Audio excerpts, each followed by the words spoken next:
네, 안녕하세요. 저는 코인데스크 코리아라는 블록체인 전문 매체의 정인선 기자라고 합니다. NFT라고 하면 영어로 Non-Fungible Token이라는 단어의 약자입니다. Fungible은 대체가 가능하다라는 뜻의 영어 단어입니다. 쉽게 동전을 좀 예로 들어볼 수 있을 것 같은데요. 제가 가지고 있는 500원짜리 동전과 제 친구가 가지고 있는 500원짜리 동전을 서로 바꾸더라도 아무런 가치의 변화가 일어나지 않습니다. NFT 같은 경우에는 모든 토큰 하나하나가 서로 다른 고유한 가치를 지니고 있습니다. 그래서 A라는 토큰과 A-라는 토큰의 가치가 완전히 다르기 때문에 그 둘을 서로 대체할 수 없습니다. 그리고 또 다른 하나의 특징이 하나의 토큰의 가치를 여러 개로 쪼개서 나눠 가질 수 없다는 점입니다. 근데 이제 비트코인이나 이더리움 같은 암호화폐의 가장 이제 기존 금융과 달랐던 특징이 바로 쪼갤 수 있다라는 점이었는데요. 그래서 대체 불가능 토큰은 가치가 쪼개지지 않는다는 특성을 가지고 있습니다. 그래서 이제 실제로 NFT가 어떤 분야에서 어떻게 응용되고 있는지를 많이들 궁금해 하실 것 같아요. 근데 공간만 오프라인에서 온라인으로 옮겨왔을 뿐이지 완전히 새로운 응용 분야는 사실 그렇게 많지는 않다고 보고 있어요, 아직은. 그래서 대표적인 예가 이제 온라인 수집품에서 이제 NFT가 이용되는 경우가 많은데요. NFT를 활용한 디지털 수집품의 가장 대표적인 예가 2017년에 데퍼랩스라는 해외 스타트업이 만든 크립토키티라는 게임입니다.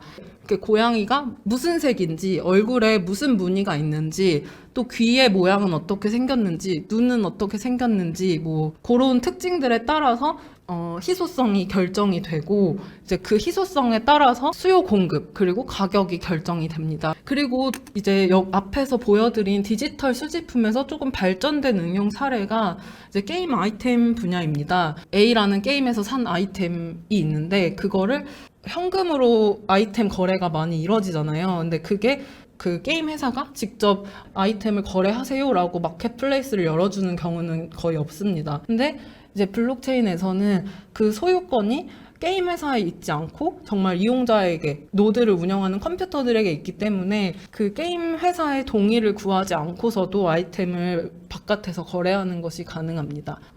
옛날에 저희 같은 경우에는 엄마들이 뭐 애들이 게임하고 있으면 야 게임을 하면 무슨 돈이 나오냐 밥이 나오냐 이렇게 핀잔을 하시곤 했는데 실제로 이제는 게임을 하면 밥이 나오는 밥벌이 수단이 나오는 그런 시대가 된 것입니다.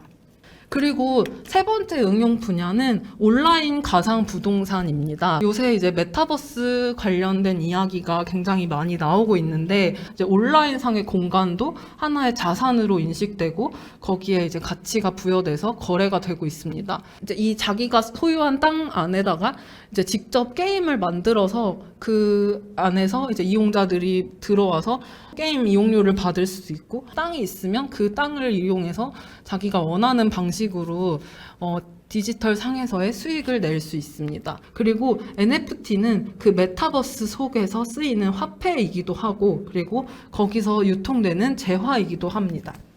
이제 우리는 현실에서 사람들을 만나거나 뭐 나의 존재를 알리는 것도 중요하지만 메타버스 공간에서 생활하는 사람들에게도 다가가서 내 존재를 알릴 필요가 있다라는 거를 이제 많이 느끼고 실제로 들어오고 있는 모습입니다. 이제 NFT가 점점 온라인 공간과 현실 세계를 연결하는 약간 출입증 혹은 티켓 역할을 하게 될 거다. 그래서 그렇게 된다면 이제 온라인 상에서 돈을 쓰는 게 이제 현실 세계에서 어떤 재화나 서비스를 이용하기 위한 자격 조건이 되면서 이제 점점 온라인 세계에서 돈을 쓰는 게 정말 우리 옛날 어른들이 생각하시는 것처럼 철없고 그런 일이 아니라 이제 정말 경제 활동의 중요한 한 부분이 될 것이라고 생각합니다.